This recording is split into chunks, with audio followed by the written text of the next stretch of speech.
Have you ever turned up your Bluetooth speaker only to hear the sound distort or the bass start to feel weak? One possible cause is the enclosure. If the speaker housing deforms or the ceiling surface is not stable, the acoustic chamber may lose control. Thin sound, Weak bass, unclear output. Today, let's use this speaker enclosure as an example and see how FirstMold controls these risks at the source. At FirstMold, we hate fixing mistakes later, so we prevent them first. Choosing the right material is a core part of the manufacturing process. Take the enclosure, for example. We selected a PC+ABS blend. Compared with standard ABS, it offers better impact resistance and heat stability. That matters for speaker housings, because a weak enclosure can create unwanted vibration or resonance at certain frequencies.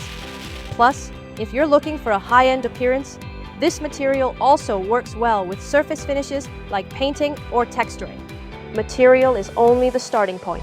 For a clean and stable surface finish, our engineers review the design from the beginning and catch common molding risks before the mold is built. Then mold flow simulation helps us validate the design before cutting steel. But the real challenge is assembly.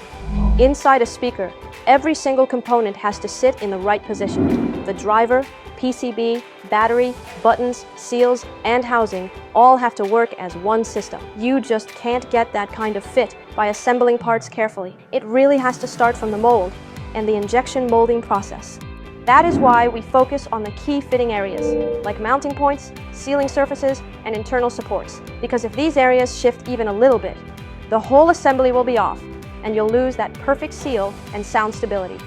The client had a very tight precision requirement for this project. Our team hit that 0.02 millimeter mark to ensure every performance goal was met. And with high-quality O-ring seals, the speaker successfully passed the IPX7 water resistance test. In the end, this product met the customer's requirements for appearance, sealing, structure, and acoustic performance. And it kicked off an awesome partnership with the client. Look, if you have a tricky design that is giving you a headache, don't stress about it. Feel free to send your drawings to FirstMold. Let's work together and get that design off the paper and into the real world.